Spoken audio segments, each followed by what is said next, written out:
साथियों, सादर जय भीम, जय मूल निवासी। छत्तीसगढ़ राज्य वामसेप का आज अधिवेशन है और हम लोग जो है 2 दिवसीय अधिवेशन के अंतर्गत यहाँ एकत्रित हुए हैं। हमारी जो क्लस्टर अधिवेशन के बाद की ये गतिविधि है और इसमें जो विषय हम लोगों ने चर्चा के लिए रखे हैं उसमें से आज का पहला जो प्रबोधन सत्र है उसमें सामाजिक लोकतंत्र की पुकार, संविधान केंद्रित राजनीति बने लोक सरोकार, ये विषय रखा है। हम आप सब जानते हैं कि भारत का संविधान सन 1950 में लागू हुआ और ये जो वर्ष है ये उसकी 75वीं वर्षगांठ है। हम भारत के संविधान के लागू होने के 75वें वर्ष में हैं और ये समय जो है भारत में खासकर जो संवैधानिक राजनीति का जो मामला है वो संक्रमण का समय है।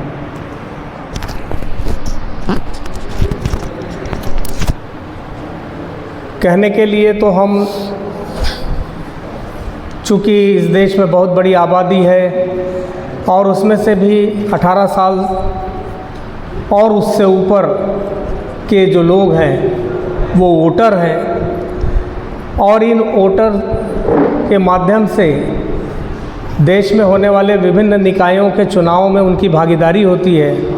और केवल इस आधार पर हम लोग जो है अपने आप को दुनिया का सबसे बड़ा लोकतंत्र कहते हैं। हम लोगों ने ये बात प्रसारित कर रखी है कि हम चुनाव करते हैं और हम एक सफल लोकतंत्र हैं, लेकिन संविधान सभा ने लोकतंत्र के बारे में जो धारणा रखी और बाबा साहब ने जो कहा वो उन्होंने कहा कि हम अब राजनीतिक लोकतंत्र की तरफ तो जा रहे हैं जहां प्रत्येक व्यक्ति के वोट की कीमत एक होगी और हर एक व्यक्ति का एक मूल्य होगा, लेकिन उसी समय हम इस देश में अनेक विषमताओं के बीच में जीते रहेंगे। हमारे यहाँ जब तक समाज में विषमता है, समाज में जातिवाद है, समाज में ऊंच नीच है, समाज में ये वर्ण व्यवस्था का प्रभाव बना हुआ है, तो तब तक के जो है लोगों के बीच में बराबरी का व्यवहार आना संभव नहीं है, उनके बीच में भाईचारा पैदा होना संभव नहीं है और ये विषमता जो है ये उनको कभी एक होने नहीं देगी। इसी प्रकार उन्होंने इस बात की तरफ भी इशारा किया कि यद्यपि हम कह रहे हैं कि हर एक व्यक्ति के वोट की एक कीमत है, तथापि जो है इस देश में आय का समान वितरण नहीं होने, संपत्ति का असमान वितरण होने और गरीबी और अमीरों के बीच में बड़ी खाई होने के कारण जो है इस देश के जो मूल निवासी हैं उनको जीविका का संकट हो गया है। और यदि हम इसमें राजनीतिक लोकतंत्र के साथ साथ आर्थिक लोकतंत्र भी बहाल नहीं करते हैं तो ऐसी स्थिति हो जाएगी कि जो पीड़ित लोग हैं वो एक दिन इतनी मेहनत से जो हमने लोकतंत्र का ढांचा बनाया है, संवैधानिक राज्य का ढांचा बनाया है, उसको नष्ट कर देंगे, ढहा देंगे। ये चेतावनी बाबा साहब ने 26 नवंबर 1949 को संविधान लागू होने के संविधान को आत्मार्पित करने के एक दिन पहले संविधान सभा में भाषण देते हुए कही और ये चेतावनी आज भी उतनी ही प्रासंगिक है जितनी सन 1949 में थी। तो हम लोग लगातार देख रहे हैं कि राजनीति में तो हम लोग भागीदार हुए हैं, राजनीति में तो हम वोट दे रहे हैं, लेकिन हमारा जो राजनीतिक लोकतंत्र है वो अभी जो है जाति आधारित है, जाति के ऊपर है, और उससे भी ज़्यादा अब धर्म आधारित हो गया है। यद्यपि हमारा राज्य या हमारा देश संविधान ने धर्मनिरपेक्ष घोषित किया है, लेकिन इसके बावजूद जो वर्णवादी व्यवस्था के पोषक लोग हैं, जो वर्णवादी व्यवस्था के जो लाभान्वित लोग हैं, उन्होंने ऐसी व्यवस्था बना रखी है जिसके तहत एक धर्म विशेष को लागू करने, धर्म विशेष का वर्चस्व बढ़ाने का उनको एक अवसर मिल गया है। तो एक तरफ जो समतावादी सोच के लोग हैं, जो लोग देश में जो है समानता लाना चाहते हैं, स्वतंत्रता बहाल करना चाहते हैं, ऊंच नीच का भेदभाव ख़त्म करना चाहते हैं, ऐसे लोगों को संविधान का सहारा है। और जो इस संवैधानिक व्यवस्था को नष्ट करने वाले लोग हैं, वो लोग भी समानांतर रूप से काम करते हुए धर्म का विशेष लाभ लेते हुए उन्होंने जो है वर्णवादी व्यवस्था को बनाकर इस देश के धर्मनिरपेक्ष ढांचे को नष्ट करने की वो लगातार कोशिश में है। और उनका जो सबसे बड़ा प्रतिनिधि संगठन है वो भी इसी समय अपनी जन्म के 100वें साल में प्रवेश कर गया है। तो हमारे सामने बड़ी चुनौती है कि जो इस व्यवस्था को बनाए रखना चाहते हैं, उन लोगों ने लगातार काम किया है और उनको जो है रूढ़ी परंपरा और धर्म ग्रंथ आदि से बराबर सहारा मिला है। सांस्कृतिक उत्सवों से सहारा मिला है, विभिन्न प्रकार के त्योहारों से उनको सहारा मिला है, और वो अपनी इस बात को मजबूत करने के लिए लगातार जो है कार्यक्रम कर रहे हैं। लेकिन जो इस व्यवस्था से पीड़ित हुए हैं लोग, मूल निवासी बहुजन समाज के लोग हैं, वो सजग नहीं होने के कारण उन्होंने अभी भी जो है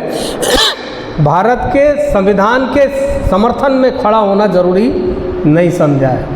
तो हमारे सामने ये एक बड़ी चुनौती है कि हम समाज में जो है लोगों के बीच ये बात लेकर के चलें कि यदि इस देश में समता स्थापित करनी है, यदि इस देश में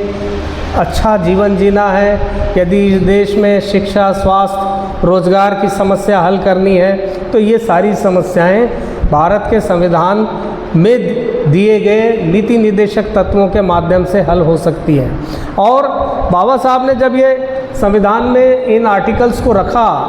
तो नीति निर्देशक तत्वों के साथ साथ हमको भी एक टास्क दिया है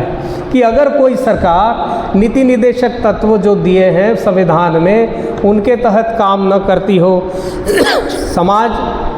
देश में लोक कल्याणकारी राज्य की स्थापना न करती हो, इस देश के बहुसंख्यक लोगों के हित का काम न करती हो, तो वो जब भी आपके पास मौका आए, हर 5 साल में जब भी आए, तब आप उसका हिसाब चुकता कर सकते हैं। तो बाबा साहब ने ये अधिकार भी हमको,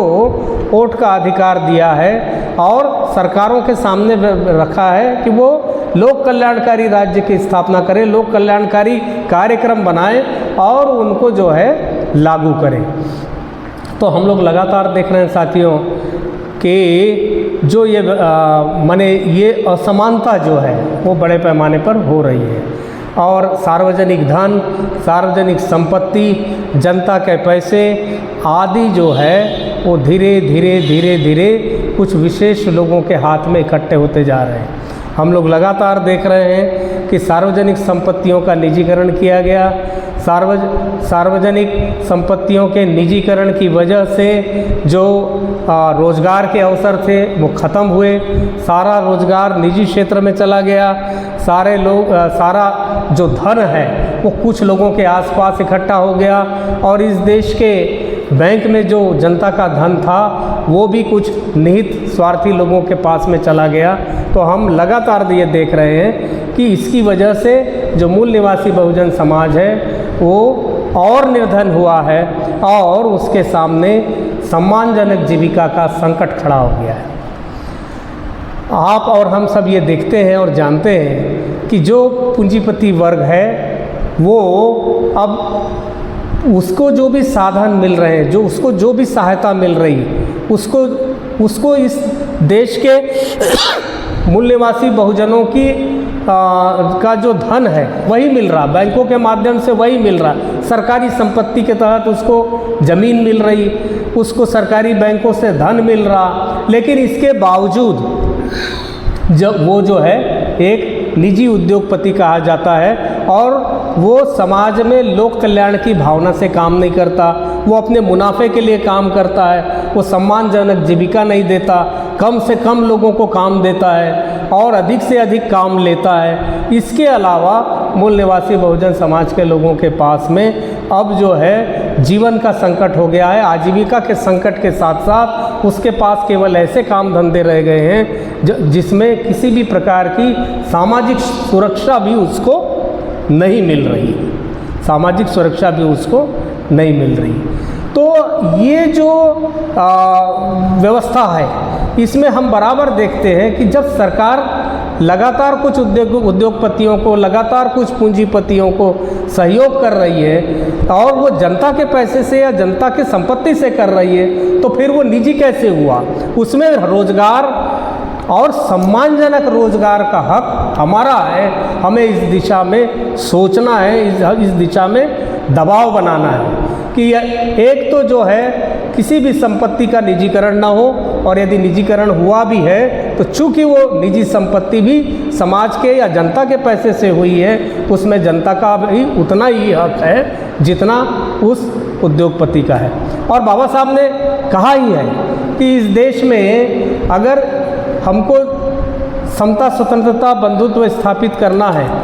संवैधानिक मूल्यों पर चलकर ही ये हो सकता है और संविधान का राज कायम करके ही हो सकता है। लेकिन उन्होंने ये चेताया था कि इसके खिलाफ इस देश में दो बड़े शत्रु हैं, एक है ब्राह्मणवाद और एक है पूंजीवाद। तो बाबा साहब ने पहले ही चेताया है कि हमारे दो शत्रु हैं, ब्राह्मणवाद और पूंजीवाद, लेकिन हम लोग जो है इन दोनों मोर्चों पर समान रूप से ध्यान देकर काम नहीं करते हैं, जिसकी वजह से अभी हम लोगों के सामने अमीरी गरीबी की बड़ी खाई हो चुकी है। तो हमारा ये काम है कि संविधान में जो बात है, संविधान को हम जो है किसी जन आंदोलन का विषय बनाएं, हम ऐसा काम करें जिसकी वजह से संविधान जो है लोगों तक पहुँचे, संविधान में जो निहित बातें हैं उनका सार हम लोगों तक समझा पाएँ, लोगों को हम ये बता पाएँ कि हमारे हक अधिकार संविधान में ही निहित है और हमको इन हक अधिकारों को लागू करने वाली व्यवस्था कायम करने के लिए लगातार संघर्षरत रहना है। यही आज मैं इस मौके पर आप सब से कहते हुए ये अपनी वाणी को विराम देना चाहूँगा कि हम सब जो है संविधान में निहित भावना को लेने के लिए संविधान को जन आंदोलन का माध्यम बनाएंगे, संविधान की बात को जन जन तक पहुँचाएंगे। इसके साथ ही मैं अपनी बात समाप्त करता हूँ। जय भीम, जय भारत।